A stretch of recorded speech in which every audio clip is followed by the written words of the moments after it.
Hey guys!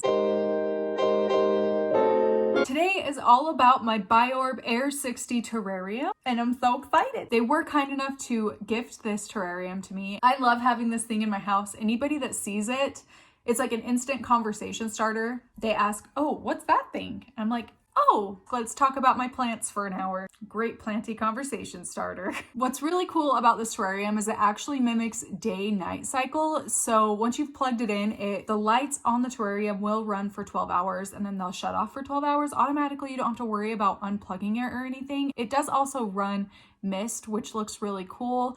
And there's also an automatic switch that if you hit the button, you can run the mist if you just want to look at it, which I do that all the time. I probably hit the button 10 times a day because I like the way it looks. When you get your terrarium, it comes with a cocoa coir block and it's just dehydrated. So what you're going to do is put this block into a bowl or bucket or something, add a bunch of water to it, and it's going to expand. Once it's all the way expanded, it'll kind of come apart, and that's what we're going to use as our potting substrate. I added worm castings and mixed it into that so that I wouldn't have to worry about feeding my plants for the first little while, for the first couple of months probably. So I'll worry about that a little bit down the road. I haven't had to feed them yet, and the worm castings have done really well. My plants are growing really well, so I think that they like that. Do that at your own risk. I haven't really seen anybody else do that, so hopefully it's good. So then I just went ahead and added in the cocoa coir into my Biorb, and I just kind of made sure that all the clumps were broken up. What I decided to do is I found the point of the Biorb I wanted to face out, and I actually sloped the coir so that there was kind of a hill in the middle because I didn't want to see a soil line at the front of the Biorb, if that makes sense. That was just for looks purposes. It would have bugged me if I could have seen the coir at the front. So do what you want to do. Thought that I would take you on a little tour of the Biorb and show you everything I planted in there. I did also end up planting the most rare plant in my entire plant collection, or that I will probably ever have. Alrighty, so here is the Biorb. Gosh, my house is messy. I should have cleaned it. I just bought this little side table thing off of Amazon. I will link it down below because it's perfect to hold the Biorb. Here it is. Here's what it looks like.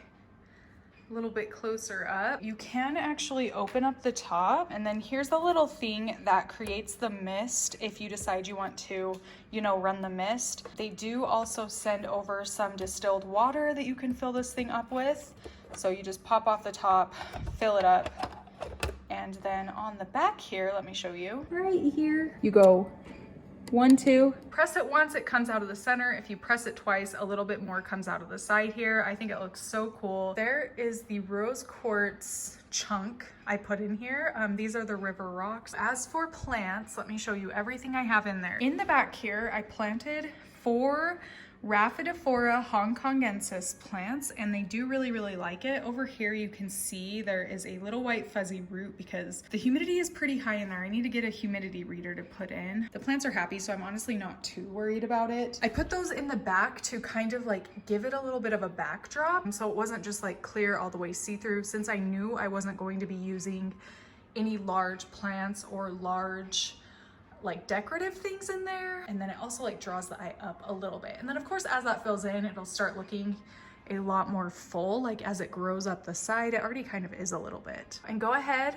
leave a comment telling me which plant you think is the rarest plant I own in this Biorb. Take a good look and let me know what you think. So then just up a little bit from that, we have this Sonarilla, a very easy plant as long as you give it good humidity. So if it's not getting enough humidity, you will notice it gets droopy very quickly, but as long as it has that adequate moisture, then it grows very fast. So yeah, I think it's such a striking plant, and I wish more people talked about it because it's seriously beautiful. Then just in front of that, we have this pink guy here is a Begonia Jewel. This right now is one of my favorite plants. I think it's so pretty. It has the most beautiful shift. As you look at it from different angles, there's a metallic look to it. And I think it looks like a butterfly. This one is a little bit slower growing than some of the other begonias in here, but well worth the wait. Yeah, and I really like that one in there because it gave it kind of a pop of color. Looks cool with the rose quartz, in my opinion. Just off to the side of the Jewel, we have a Begonia Kalimantan, type 1, I believe.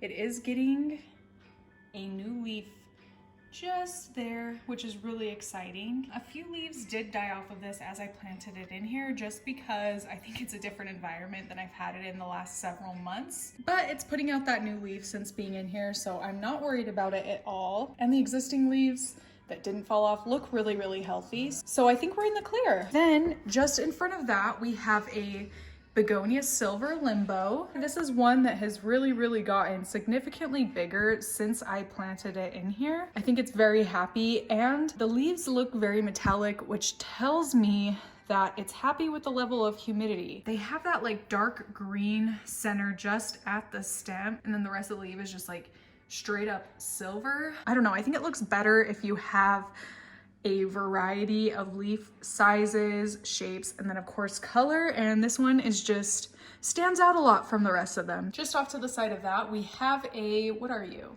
A Begonia Ruby Dye, which again just has a very different leaf shape. I love how ruffled the edges are, and as the leaves come in, they come in a little bit darker, like you can see on this one right here.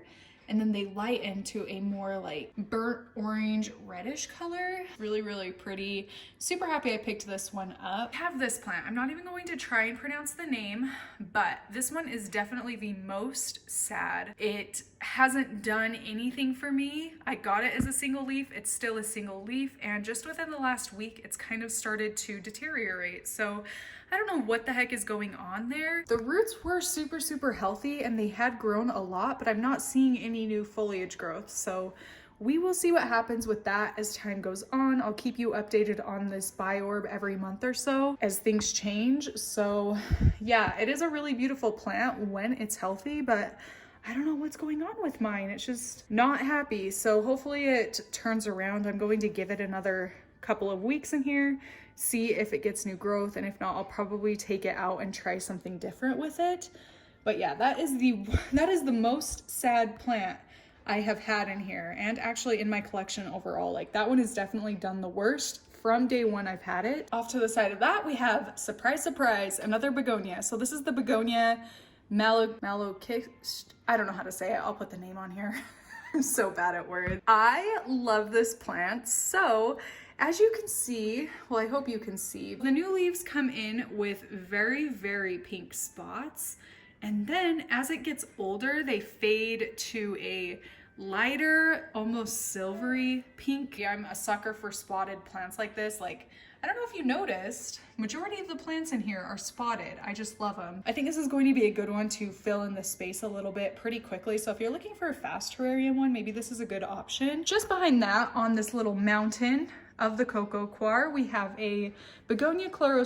This one is the red form. I got this from Heart Shaped Leaves. It did lose a few leaves when I first introduced it into my household, but now it's kind of acclimated, and now that I've had it in here in the Biorb for a few weeks now, a month now, it has put out these 2 new leaves, which is really exciting. So I think it's good to go. It kind of did nothing other than lose leaves for a while, but then at the same time, both of those popped out. I'm hoping it'll flower in here. I think this is a very beautiful begonia. This is actually the begonia that got me into terrarium plants, and the texture is just amazing. I love the leathery looking begonias. Ooh, it's so pretty. Look at that texture. Here is kind of a random little guy. So I actually just stuck this one in here a few days ago because I had it in a smaller terrarium and it outgrew the terrarium way too quickly. So you can see on this leaf here, it's kind of misshapen. That's because it was pressing into the corner of the terrarium. So I decided to pot it up into a little nursery pot and stick it in here. That's the one thing with the Biorb, you can't really, it's not super easy to just like add a new plant in unless you're going to just pop it in a nursery pot and stick it in there like this. So at some point, if I ever decide to move the plants around and make some changes, I'll go ahead and pot this guy into there as well. But for now, it's just gonna live in a nursery pot. This is a Begonia U641 and it is lovely. So it like glows. That's my favorite thing about it. I love the little glowing spots. Oh look, it's getting a new leaf. How cute is that little tiny leaf? It's actually giving me a little tiny baby plant down there as well. So I'm excited for this to like take over. I feel like it's going to. All right, and I don't know if you guys noticed, but this plant is a obliqua. I finally got an obliqua. So this is just a little runner that I bought from a seller on Instagram. I'll put his information in the description box. It is a rooted runner and it has put out some growth. So it did have that growth point starting when it was delivered to me, but it has like tripled in size. This is not an easy plant to come by, so you just kind of have to take what you can get. I put it in front of the rose quartz because once that first leaf pops through, I really wanted there to be something behind it to kind of make it pop even more than I guess I already would, because it's just such a cool plant. So yeah, I'm really excited for the first leaf to come through and really stand out against that chunk of quartz. What do you think? And I should say that all of these begonias, except for the Chlorosticta, the Rhaphidophora in the back, and then the obliqua, did come from Botanicas on Etsy. It's my favorite terrarium plant website, so I will link that down below. If you're into terrarium plants, I highly recommend it. The Rhaphidophora was from Josh's Frogs. Again, the Chlorosticta was from Heart Shaped Leaves, and then the obliqua was from, gosh, what's his shop name? Is it Pinoidendron? Pinoidendron. Again, I'll have all the information for the places I got these plants linked down below, and if you have any questions about anything, please let me know in the comments. It's so fun to watch the plants grow on it, for real, and it's cute now, but I'm really excited for the plants to really fill in and fill it up, especially those ones in the back. I think they're gonna look so cool once it like takes over the back there. I will link everything I've mentioned in the video, of course, including the Biorb, in the description box if you're interested in picking anything up and trying them for yourself. That is it for this video. Thank you so much for watching, and I will see you in the next one.